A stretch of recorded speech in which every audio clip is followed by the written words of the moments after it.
Mesdames et messieurs les chefs d'État et de gouvernement, aujourd'hui c'est la 4e fois que j'ai l'insigne honneur de m'adresser à cette Assemblée générale en tant que président des États-Unis. Et ça sera la dernière fois. J'ai vu l'histoire en marche. Et la première fois que j'ai été élu aux États-Unis, c'était au Sénat en 1972. Alors je sais que j'ai l'air d'un jeune homme de 40 ans. Mais j'avais 29 ans à l'époque. Et à ce moment-là, nous étions à un instant charnière. Il y avait beaucoup de tensions, beaucoup d'incertitudes. Et le monde était divisé par la guerre froide. Le Moyen-Orient s'orientait vers la guerre. Les États-Unis étaient en guerre au Vietnam. À l'époque, la plus longue guerre dans laquelle les États-Unis avaient été engagés. Notre pays était divisé, la colère régnait et il y avait des questions sur notre avenir et le pouvoir que l'on pouvait exercer sur la scène internationale. Et à l'époque, je suis rentré dans la vie publique, non pas par désespoir, mais bien au contraire par optimisme. Les États-Unis et le monde ont su traverser cette époque-là. Ça n'a pas été simple. Ça a même été compliqué avec des retours en arrière. Mais nous avons avancé pour réduire la menace des armes nucléaires avec le contrôle de ces mêmes armes. Et nous avons réussi à conclure, à terminer cette guerre froide. Nous avons ouvert un chapitre de paix après avoir retiré nos troupes du Vietnam. Nous avons noué un partenariat nouveau avec le Vietnam qui incarne justement cette capacité que nous avons toutes et tous à nous réconcilier. Aujourd'hui, les États-Unis et le Vietnam sont des partenaires, des pays amis.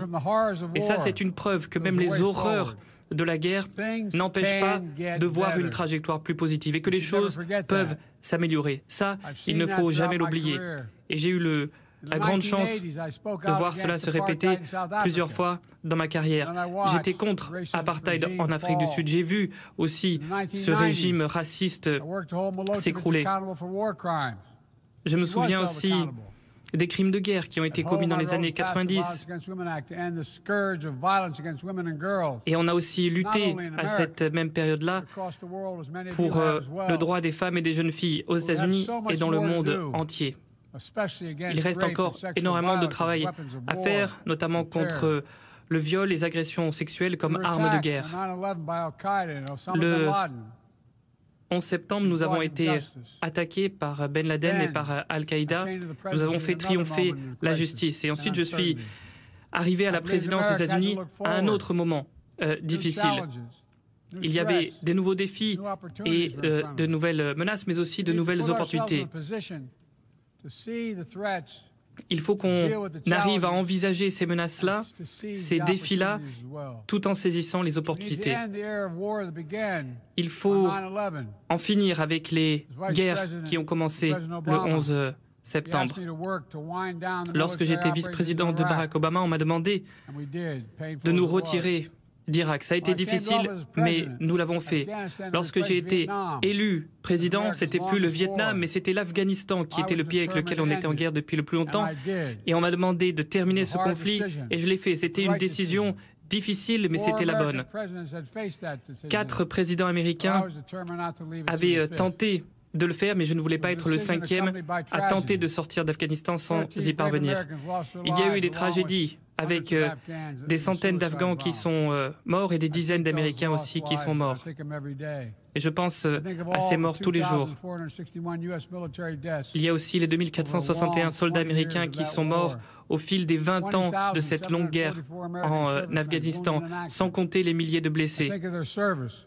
Je pense au service qu'ils ont rendu à notre patrie, leur sacrifice et leur héroïsme, à tous ces hommes et ces femmes qui se sont battus pour nous et pour nos valeurs.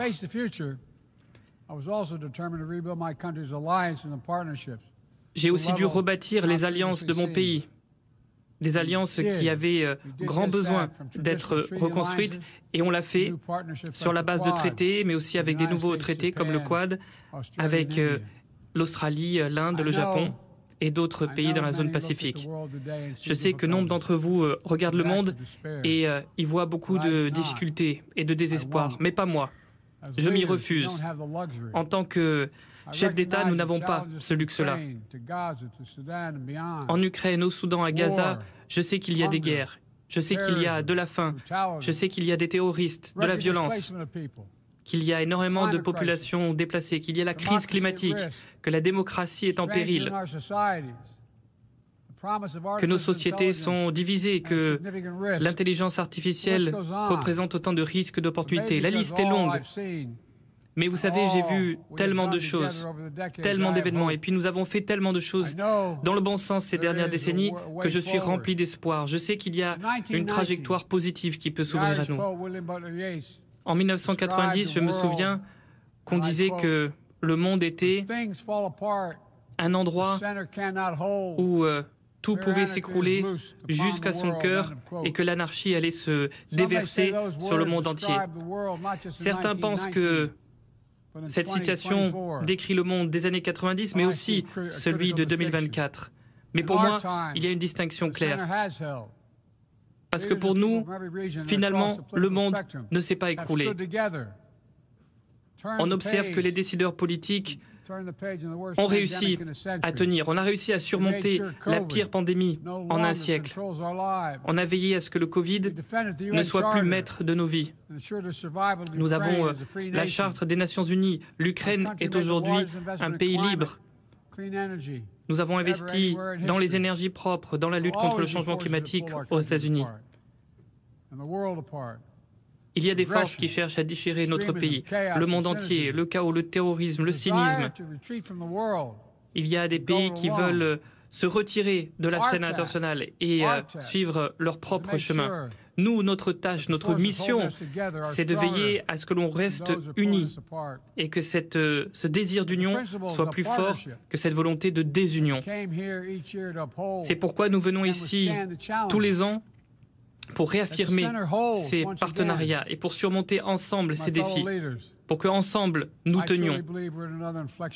Mesdames et messieurs, les chefs d'État et de gouvernement, je pense que nous sommes à nouveau à un moment charnière, dans la mesure où les choix que nous ferons aujourd'hui vont déterminer notre avenir pour les décennies à venir.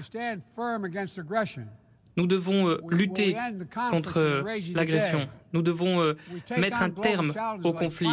Nous devons surmonter les défis mondiaux comme la maladie, la faim, le changement climatique.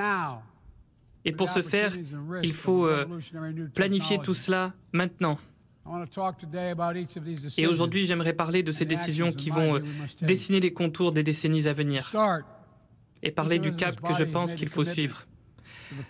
D'abord, il faut bien voir que nous avons fait un engagement, celui de lutter contre l'agression de la Russie contre l'Ukraine. On aurait très bien pu protester et s'en tenir à ça.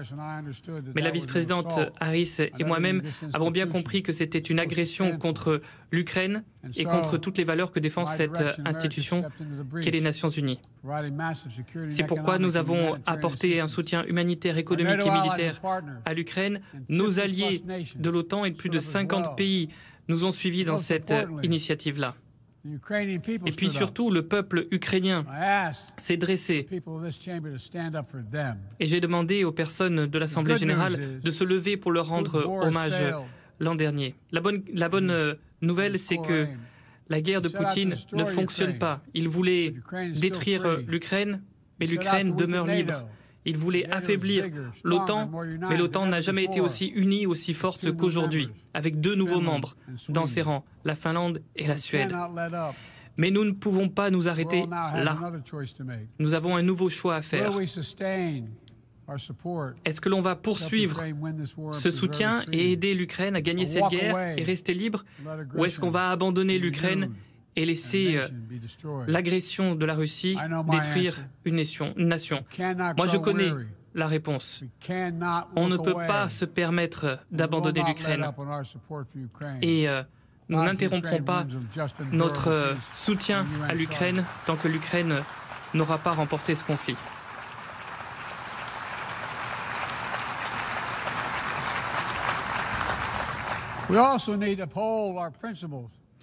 Il nous faut aussi nous souvenir de nos principes, notamment lorsqu'il est question de concurrence avec la Chine. Il ne faut pas là qu'on aille dans un conflit économique. Il faut qu'on coopère aussi au service de nos populations, de nos concitoyens. Il faut qu'on coopère aussi avec la Chine pour lutter contre tout le trafic de drogue. Et je pense à la population américaine, mais aussi à bien d'autres pays. Nous ne voulons pas non plus qu'il y ait de pression qui soit mise d'un point de vue militaire sur certains pays de la part de la Chine. Je pense par exemple à Taïwan.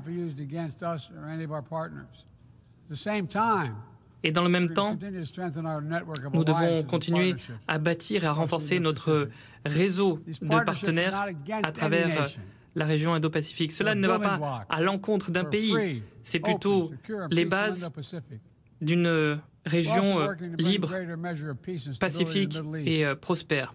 De même, au Moyen-Orient, nous devons faire plus. Les attaques du 7 octobre sont évidemment horribles. Chaque pays doit veiller à ce qu'aucune attaque de ce type-là ne puisse se reproduire.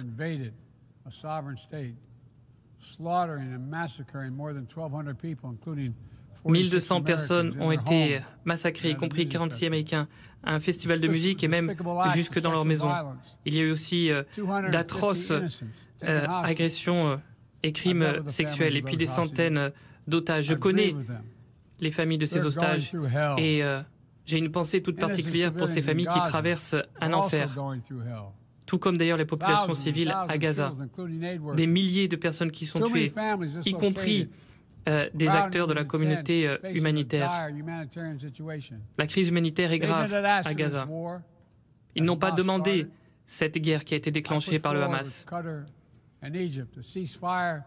On a demandé avec le Qatar, l'Égypte, un cessez-le-feu et une libération des otages.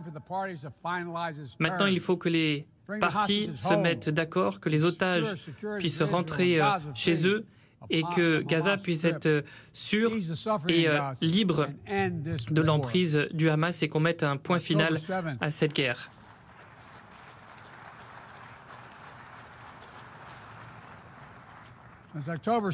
Depuis le 7 octobre de l'année dernière, nous avons aussi été déterminés à ce que ce conflit n'embrasse pas le reste de la région. Le Hezbollah, sans provocation, suite au 7 octobre, a décidé de lancer des roquettes sur Israël. Presque un an plus tard, on a des milliers de personnes qui sont déplacées à la frontière du Liban. Une guerre totale est dans l'intérêt de personne. Et je pense que la solution diplomatique reste possible. Et d'ailleurs, à mes yeux, c'est la seule solution pour que la sécurité puisse revenir dans ces pays-là et que chacun puisse rentrer chez lui. C'est d'ailleurs dans ce sens-là que nous travaillons jour et nuit. Alors que nous regardons vers l'avenir, il faut aussi réfléchir à comment nous pouvons aboutir à cette solution à deux États, aboutir à un monde où Israël et la Palestine peuvent vivre en paix, en respect de l'autodétermination des peuples, et que la Palestine est un pays à proprement parler.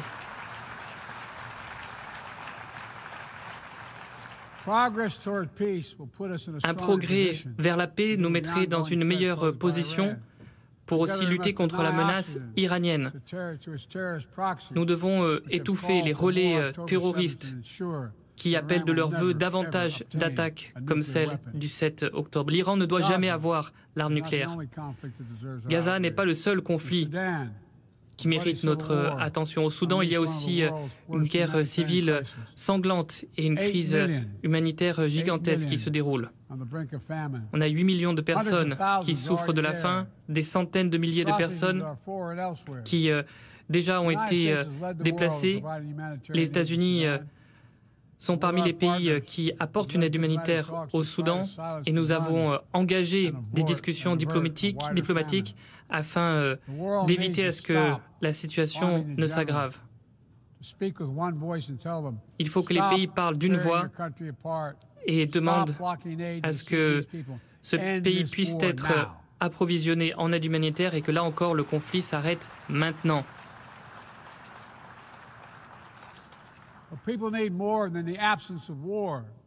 Mais l'absence de guerre n'est pas suffisante.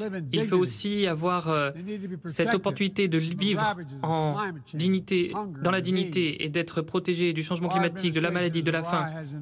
Et notre administration a investi 150 milliards de dollars afin d'avancer dans le sens des ODD, les objectifs de développement durable. Nous avons investi dans la santé mondiale, nous avons mobilisé des milliards aussi pour investir dans le secteur privé. Nous avons pris des engagements historiques pour lutter contre le changement climatique. Nous avons renoué avec l'accord de Paris. Et aujourd'hui, mon pays est enfin sur la bonne voie pour diviser par 2 ses émissions de CO2 d'ici 2030. Nous sommes aussi sur la bonne voie pour multiplier par 4 notre financement pour la lutte contre le changement climatique aux Nations Unies.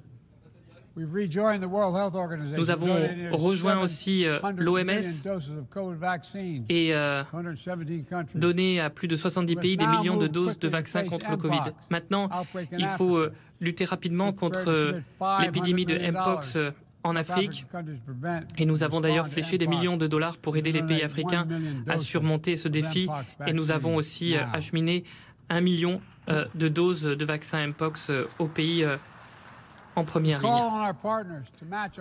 On enjoint aussi nos partenaires à en faire de même et de faire un engagement à hauteur de plusieurs milliards de dollars pour les populations d'Afrique. Au-delà de la santé et de l'alimentation, les États-Unis, le G7 ainsi que tous nos partenaires ont lancé une initiative importante, celle de mobiliser suffisamment de financement pour aider les pays à renforcer leur infrastructure, notamment pour opérer la transformation numérique et écologique, pour que nos économies dans le monde entier aient de nouvelles bases, pour un futur plus prospère. Cette initiative, elle commence déjà à porter ses fruits en Asie du Sud-Est, dans le sud de l'Afrique et ailleurs. Il faut poursuivre dans ce sens-là, dans ce chemin-là. Nous souhaitons continuer à travailler ensemble. Et pour ce faire, les Nations Unies doivent être plus fortes, plus inclusives. Il faut qu'on s'adapte aux Nations Unies, il faut qu'on entende de nouvelles voix. C'est pourquoi nous voulons étendre le nombre de membres au Conseil de sécurité des Nations Unies.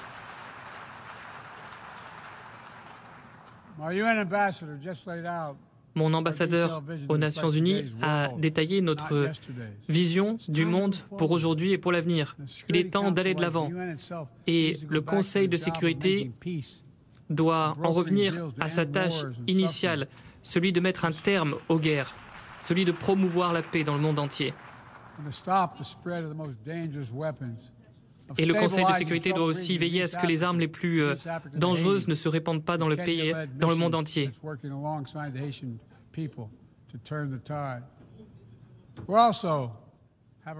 Nous avons aussi la responsabilité de nous préparer et de préparer nos concitoyens à l'avenir. Il y aura des changements technologiques qui vont intervenir dans les 2 à 10 ans, qui seront plus importants que ce qu'on a vu au cours des 50 dernières années. L'IA, par exemple, va changer la manière dont on vit et la manière dont on travaille, mais aussi la manière dont on se livre à la guerre. Le progrès scientifique va aller à un rythme de plus en plus rapide et cela va améliorer notre vie, mais l'IA représente aussi des risques très importants avec les fausses informations, avec les armes chimiques, avec bien d'autres menaces encore. Cette année, nous avons voté la première résolution des Nations Unies sur l'IA pour pouvoir établir un ensemble de règles, un cadre pour le développement de l'IA et pour un usage responsable de l'intelligence artificielle. On a 60 pays qui ont signé cette résolution, mais soyons honnêtes, ceci n'est que la partie visible de l'iceberg. Il faut faire énormément plus pour gérer cette nouvelle technologie. Personne ne sait comment l'IA va évoluer ou être utilisée. Personne n'a toutes les réponses. Mesdames et messieurs les chefs d'État et de gouvernement, j'ai envie de poser en toute humilité 2 questions. D'abord, comment est-ce que nous, en tant que communauté internationale, nous pouvons encadrer l'IA alors que les pays et les entreprises se livrent à une concurrence pour en faire un usage maximal? Il faut que l'IA reste un outil sûr, L'IA va être de plus en plus puissante, mais il faut qu'elle soit de plus en plus responsable et qu'elle corresponde à nos besoins et à nos valeurs. Et les bénéfices de l'IA doivent être partagés par toutes et tous. Il faut tirer parti de l'IA pour nous unir, pas pour fracturer nos sociétés. L'IA doit aussi veiller à appuyer le principe que chaque vie humaine est importante et que chacun a le droit à la dignité. L'IA doit servir à aider tout un chacun, pas permettre aux dictateurs d'avoir une emprise encore plus forte sur leur population. Dans les années à venir, ceci constituera un test pour notre leadership mondial. Comment est-ce que nous allons encadrer l'IA? Je vais conclure en disant qu'il y a énormément de changements qui se profilent à l'horizon, mais il y a une chose qui ne change pas, c'est que nous sommes ici pour représenter nos peuples, nos populations. We the people, nous le peuple, ça c'est les premiers mots de notre constitution américaine. Et cela a servi de source d'inspiration pour la Charte des Nations Unies. La démocratie a été au cœur de ma présidence. Cet été, j'ai dû décider de savoir si j'allais me représenter pour un deuxième mandat. Ça a été une décision difficile parce qu'être président, ça a été le plus grand honneur de ma vie et j'ai tant d'autres choses à accomplir. C'est une mission que j'ai adorée et que j'adore, mais je préfère encore plus mon pays. Après plusieurs années à servir mon pays, j'ai décidé que c'était à une autre génération de prendre le flambeau. N'oublions jamais qu'il y a des choses plus importantes que de rester au pouvoir. Et le plus important, ça reste nos populations, nos concitoyens.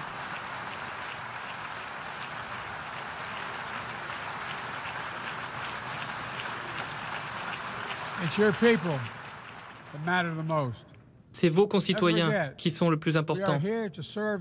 N'oubliez jamais que nous sommes à leur service et pas l'inverse. Et je pense que l'avenir appartient à ceux qui sauront tirer pleinement parti de la puissance de leur population, cette capacité à innover, à vivre sans peur. C'est ça le socle de la démocratie. Et cela n'appartient pas à un seul pays. Je l'ai d'ailleurs moi-même vu de mes yeux dans le monde entier.